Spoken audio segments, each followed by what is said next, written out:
She had come home early that Tuesday evening with her heels in her hand, and a voice note from her mother playing in her ear, laughing at something her mother had said about Lagos traffic, feeling light in a way she rarely allowed herself during the week.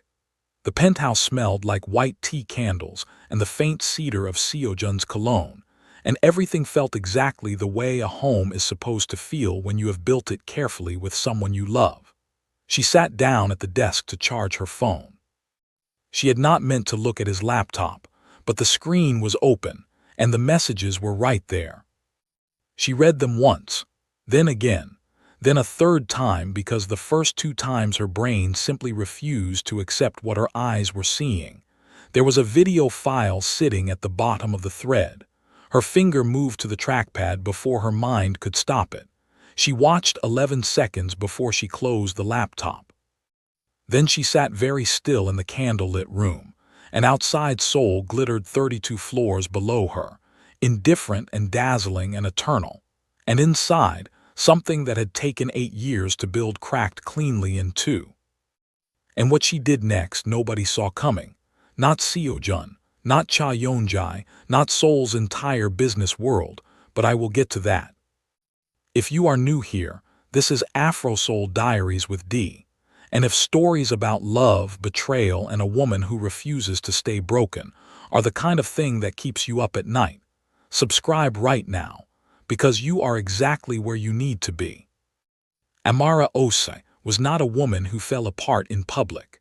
She had learned that early, growing up between Lagos and Seoul as the daughter of a man who built an empire from nothing and a mother who told her more than once that the most powerful thing a woman can do is stay composed when everything around her is on fire.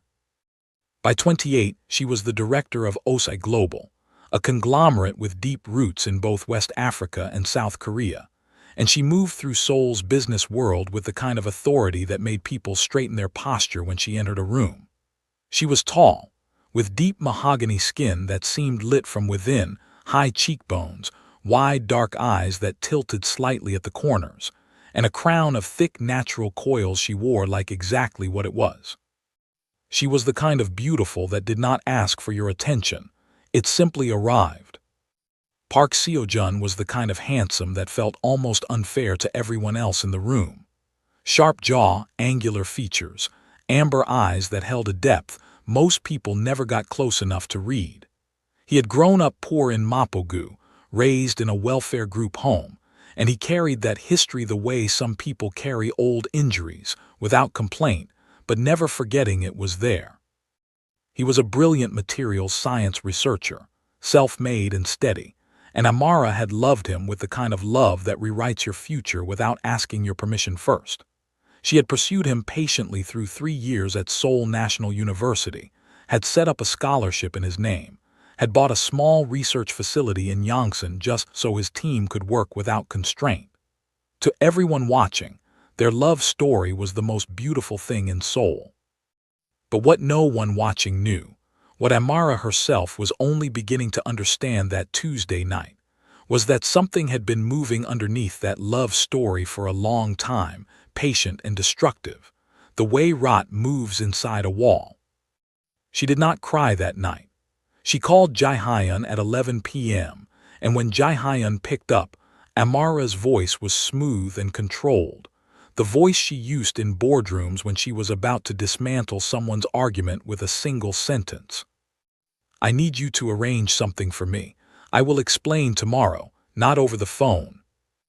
"Of course, Director Amara." A small pause. "Are you all right?" The silence lasted 1 second too long. "I'm fine," Amara said. "Get some sleep." She hung up and stood at the floor-to-ceiling window looking at the Han River below breaking the city lights into 1,000 pieces, and she thought about all the ways you can love someone completely and still not know them at all. Then the grief in her chest stopped trembling and became something colder and more deliberate. She opened her phone, typed a message to Jae-hyun, and stared at it for a long moment before she pressed send. "I need a new identity. Complete background. Untraceable. I need to disappear, and I need the disappearance to be permanent enough that no one looks for a body." But first, she needed to look him in the eye.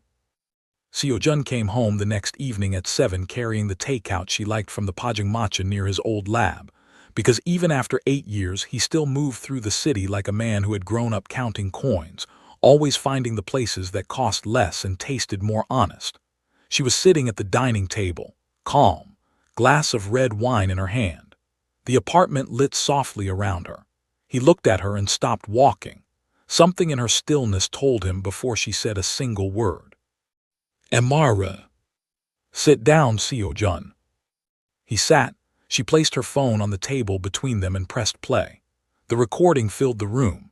She watched his face as he heard himself, watched the muscles in his jaw tighten, watched his eyes change, and what she saw was not what she had expected. It was not guilt. It was something far more complicated than guilt. It looked almost like relief, like a man who had been leaning against a door for a very long time and had finally felt it open. That detail would stay with her longer than anything else. Not the betrayal, the relief. When the recording ended, the silence between them stretched like a bridge over something very deep. How long, she asked. He looked at his hands. 8 months. And before that, when we were still just together. No, he looked up, his amber eyes direct. I want you to believe that. I don't know what I believe anymore. She took a slow sip of wine. What do you want, Seo-jun? Tell me honestly, you owe me that much. He was quiet for a long time. When he finally spoke, his voice was careful, like a man walking on ground he was not sure would hold him. I don't know how to explain it. Yeon-jae and I, we come from the same streets, the same kind of nothing. There is a part of me she understands without me having to translate it first. Amara looked at him steadily. And I don't understand you. It's not that, it's, he stopped, ran a hand through his hair. You have given me everything, Amara, everything. And sometimes that feels like I am living inside a debt I will never be able to repay. With Yeon-jae I am just yourself, Amara said. He did not deny it. She nodded slowly, the grief in her chest very still and very heavy, like water at the bottom of a well. Thank you, she said, for the honesty. She stood, picked up her wine glass, walked to the bedroom, and closed the door behind her. No slamming, no tears. In the morning she was gone before he woke up. Now let me tell you about Cha Yeon-jae, because this story does not work without understanding exactly who she was. She was Seo-jun's childhood neighbor, the girl from the wealthy family on the hill who had watched him grow up from a distance and never bothered to close it, until now. She was exquisitely beautiful in the cold, deliberate way of a painting, porcelain skin and slim cat-like eyes and long black hair that fell like silk, the kind of woman who entered rooms slowly, because she understood the value of making people wait. She came from old Seoul money and had never had to fight for anything in her life. But what Amara would discover after 3 nights of working through the company accounts with Jae-hyun was that Yeon-jae had not simply fallen for a man who belonged to someone else. She had been systematically siphoning Osai Global's funds through shell companies for nearly 2 years, feeding internal bids and research timelines and projected acquisitions to a competitor firm, using Seo-jun's login credentials to do it, credentials he had no idea were being used. She had not stumbled into his life. She had engineered her way into it. She had found his wound, that complicated ache about wealth and worthiness and debt, and she had pressed it open with both hands and stepped inside. The affair had started 8 months ago. The financial fraud had started 14 months before that. Seo-jun had never truly been her lover. He had been her key. And here is what makes this entire story so devastating. He did not know. He genuinely did not know. Amara found all of this out later, but on the night she chose to vanish, she already suspected enough. She staged the disappearance at the Han River with the precision she applied to everything: a rented boat, a coat left on the railing, Jae-hyun steady and precise in the dark, coordinating every detail. The scene looked like an accident or a choice, and either way it looked permanent. At 11 p.m. on a Wednesday in late October, director Amara Osai of Osai Global was reported missing, presumed drowned in the Han River. 15 minutes later, Seo-jun's phone was ringing. He was with Yeon-jae when the call came. She watched him take it, watched the color drain completely from his face, watched his hands begin to shake. He said Amara's name into the phone barely above a whisper, like a man who had just understood something too late. And Yeon-jae, watching from across the room with those cat-like eyes, did not reach for him, did not move toward him at all. What crossed her face in that moment was not grief, not even surprise. It was, very briefly and very deliberately, calculation. Amara watched the footage of the funeral later from a rented apartment in Mapogu. The Osai family had not spared a single detail. Amara had always done everything at full scale, and her family honored her the same way. The entirety of Seoul's business world came. Politicians, cultural figures, delegations from Lagos and Accra and London. Seo-jun stood at the front in a black suit with his face carved into stillness, and Jae-hyun, watching from a careful distance, noted that his hands shook every time he accepted condolences. He was not performing. Whatever else he was, the grief was real. In the footage, he stood in front of Amara's portrait, the gala photograph, deep green gown, hair swept up in a golden wrap, and did not move for a very long time. His lips moved once, speaking something to the image that no one else could hear. Yeon-jae circulated through the room with her hand tucked into his arm, playing the supportive friend, but her eyes never stopped moving across the room, always surveying, always counting. Amara paused the footage on Yeon-jae's face and sat looking at it for a long moment in the dark of her apartment. "Who are you really?" she said to the still image. Then she closed the laptop and got back to work. She spent 6 weeks transforming. Early mornings in a Seoul gym with a former Special Forces instructor who did not ask questions and did not give easy sessions. Late nights tracing the financial threads, following the money through layers of shell companies and false invoices until the full picture was clear. She cut her long protective braids to a close natural coil that framed her face like a halo. She traded her signature bold colors for deep neutrals and structured lines. She wore tortoiseshell glasses that should have looked professorial and instead looked devastating. She moved differently too, not the floating elegance of director Amara Osai, but something more grounded, more deliberate. She built a new identity with Jae-hyun's help. Amara Osai, independent business consultant and investor, recently returned from a decade in Singapore and Zurich, specializing in corporate restructuring and distressed assets. Someone who walked into broken companies and decided what was worth saving. The irony was not lost on her. She re-entered Seoul's business world precisely and without fanfare. A panel address at a digital investment summit in Gangnam that dismantled 4 established investment strategies and offered a 5th that made every executive in the room want to call their fund managers immediately. Within days, 3 of Seoul's largest firms had requested meetings with Amara Osai. She was careful not to approach Osai Global directly. She needed them to come to her first. She let word circulate that she was exploring a significant investment. She was seen in the right places, overheard saying the right things, and she waited.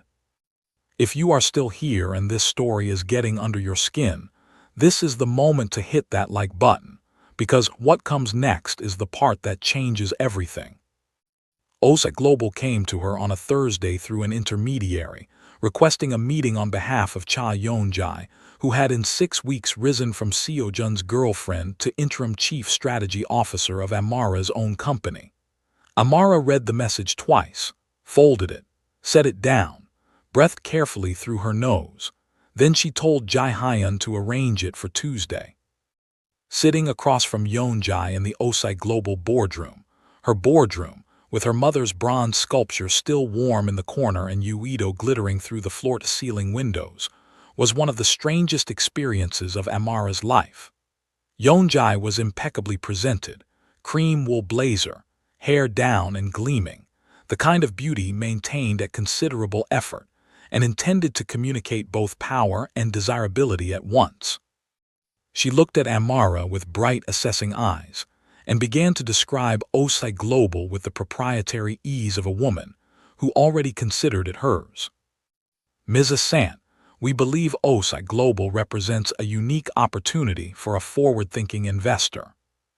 Tell me about the company's current position, Amara said pleasantly. The late director Osai had a strong vision, Yeonjai said smoothly, but some of her longer-term commitments were perhaps more emotionally driven than strategically optimal.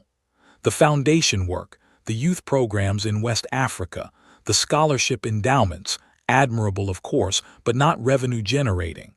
A focused investor would want those restructured. Amara looked at her over the rim of her glasses. Which endowments specifically? Yeonjai listed them without hesitation. Amara made a small, meaningless note and said nothing. I'll need full access to the accounts before any investment conversation, she said. I don't invest in things I can't see clearly. Something moved briefly in Yeonjai's eyes, there and gone, quick as a fish beneath still water. Of course, she said, I'll arrange it. The accounts told the story with devastating clarity over 3 nights of work, Jae-hyun beside her, both of them surrounded by printouts and cold coffee, while the city stayed quiet outside. Shell companies receiving consulting fees, registration documents layering back through 3 jurisdictions, and then resolving cleanly into a single beneficial owner, Cha Yeonjai, and the fraud predated the affair by 14 months. Amara sat back at 2 in the morning and looked at the ceiling and held that knowledge inside herself for a long time. Seo-jun had not been a partner in any of this. He had been a tool. His wounds had been her method. That did not make what he did forgivable, but it changed the shape of it considerably. She moved in 3 directions at once. She cultivated 2 board members loyal to the Osai family, feeding them just enough information to raise questions without showing her hand. She had Jae-hyun pass specific financial documents to a journalist known for meticulous corporate investigations, and she arranged a private meeting with Chairman Mensa, her father's oldest friend, the man who had wept at her funeral, at the Shilla Hotel. She walked in, sat down, and took off her glasses. He stared at her for a very long time. Amara, he whispered. Don't cry, she said immediately. I can't have anyone crying yet. There is still work to do. He pressed both hands flat on the table, breathed. Then he said in Twi, you absolute child, do you have any idea what these months have been like for your father? I know, she covered his hands with hers. I am sorry, I will explain everything, but right now I need your help. Meanwhile, Yeonjai was growing impatient. She had expected the investment to move faster, and she made the mistake of saying so to Seo-jun one evening, telling him to use his charm to speed things along. He looked at her for a long, flat moment. I'm not going to do that, he said. Excuse me. I said no. His amber eyes were very still. I am not going to manipulate someone into a financial decision. I have already done enough things I cannot take back. She knew from the particular quiet of his voice that he was not talking about the investment. She changed the subject, but something thin and new had appeared between them, like the first crack in ice, and neither of them said a word about it. At the COEX investment conference, Amara moved through the crowd with easy authority until she came around a pillar and nearly walked into someone. She looked up. Park Seo-jun looked back at her. The moment lasted 3 seconds, long enough for her to see the flicker in his eyes, that maddening half-recognition that could not find its footing. She had changed, but not enough, apparently, for his instincts to stay entirely still. Sorry, he said carefully, have we met? I don't think so. Her heart was slamming, but her voice was warm and level. Amara Osai, I'm new to Seoul's circuit. He shook her hand. Park Seo-jun, research. A pause. You spoke on the panel, it was impressive. Thank you. She smiled. The smile with the dimple on the left side. The one he had once told her was the reason he had finally agreed to her 4th request for coffee 8 years ago. He stared at her for just a half-second too long. She excused herself and walked away, breathing very carefully, measuring each inhale. Not yet, she told herself. Not yet. The final piece came from Seo-jun himself. He called Jae-hyun's work line and said he had information about Osai Global that he had been sitting on for 3 weeks and could no longer keep to himself. Amara arranged to meet him at the cafe in Bukshan Hanok village and told him to tell no one. He was already there when she arrived, sitting at a corner table with both hands around a coffee cup and the look of a man who had not slept properly in months. She sat down across from him. He looked at her with that flickering recognition still unresolved in his eyes. "Tell me what you know," she said. He told her everything over 40 minutes, precise and organized the way researchers always are. He had noticed the access on his shared login. He had kept records. 3 weeks ago he had confronted Yeonjae. "She told me she had been using my credentials to protect the company's direction after Director Osai's death," he said. "The moment she said it, I knew it was a lie. The kind of lie that is not even trying very hard." He slid a folder across the table. Amara did not look at the folder. She looked at him. "Why bring this to me?" she asked. "Why not the board, the authorities?" "I don't know who has been compromised." He met her gaze directly.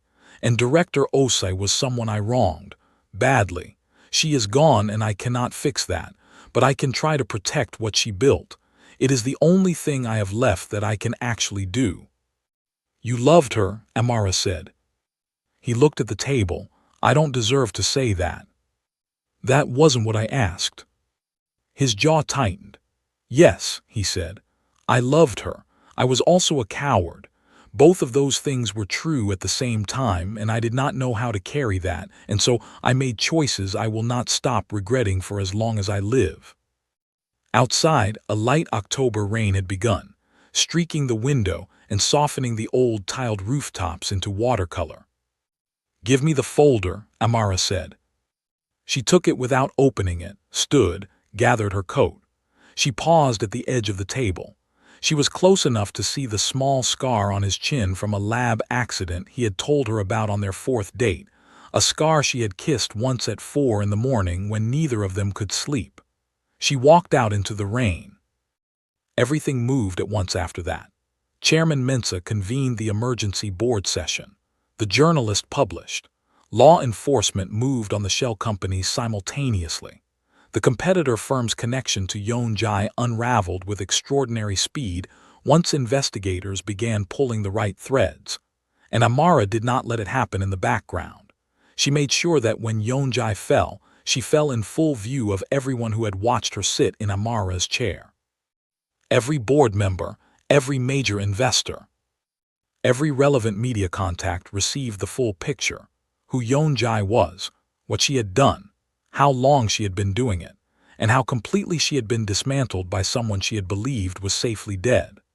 Seoul's business world watched Cha Yeonjae's carefully constructed world collapse in real time, and they watched it happen because Amara had built the collapse the same way she built everything, carefully, completely, and without leaving a single loose thread. Yeonjae received advance warning of her arrest warrant through a compromised contact and went straight to Seo-jun's apartment. She stood in his doorway with her bag already in hand. "I'm leaving Seoul," she said. "I have accounts offshore. I won't be prosecuted." He looked at her. "Did you ever care about any of it? The company, the people, anything beyond what you could take?" She considered this with what appeared to be genuine reflection. "I cared about the game," she said, "and you were part of the game. I am sorry that you were hurt." "Amara is dead," he said, "because of what we did." Her expression did not change. "People die," she said. "That wasn't." "Go," he said. "Please just go." She turned and walked through the building to the lobby, her offshore accounts and her absolute certainty intact, and walked directly into the law enforcement officers waiting at the exit. She had not escaped. Amara Osai had been 3 steps ahead of her the entire time. What Yeonjae had never understood, right up until that moment, was that she had never been playing against an absent woman. She had been playing against Amara Osai, and those were not the same thing at all. The board requested the presence of Amara Osai to lead Osai Global's recovery the following Monday. They believed they were calling an outside investor. They had no idea what was about to walk through the door. Amara wore the deep green dress from the Osai Global Annual Gala portrait, the same dress from the photograph that had stood at her own funeral, and she walked into that boardroom without her glasses, her crown of natural coils wide and magnificent around her face. The board members stared. The silence lasted 4 full seconds. Chairman Mensah, who had known this was coming and had spent 4 days bracing for it, covered his mouth with his hand and looked at the ceiling. The company secretary's voice barely held itself together. "Director Osai, you're alive," Amara said pleasantly. "Yes, I apologize for the dramatics. I had my reasons." She sat down at the head of her own table and opened her portfolio with the calm authority of a woman entirely at home in her own chair. "Now," she said, "let's talk about what needs to be rebuilt. And if this story has moved you at all, share it with someone who needs to hear it. Because Amara's story is for everyone who ever loved with everything they had and been handed back less than they gave." Seo Jun came to her office the morning after her return went public. He walked in looking like a man who had prepared nothing. Hair slightly disheveled, amber eyes still and direct. He stood in the doorway and looked at her. "Amara Sant," he said. "Yes." "The coffee at Buckchan." "Yes." He breathed slowly. "When I brought you the folder, you already knew." "I already had most of what was in it," she said, "but I needed to know if you would bring it yourself." He absorbed that, nodded slowly. "I need to say something," he said, "and I don't want you to respond yet. I just need to say it." She waited. "What I did was a betrayal of not just our relationship, but of everything you had ever been to me. You never once made me feel small. I found a way to feel small anyway, and I handed that to Yeonjai like a tool." He paused. "I was manipulated, but I also made choices. Both of those things are true, and I will not use one to cancel the other. I'm not going to ask you to forgive me. I'm not sure I deserve to." His voice dropped slightly. "But I want you to know that there was no version of the last 6 months in which I was not thinking about you.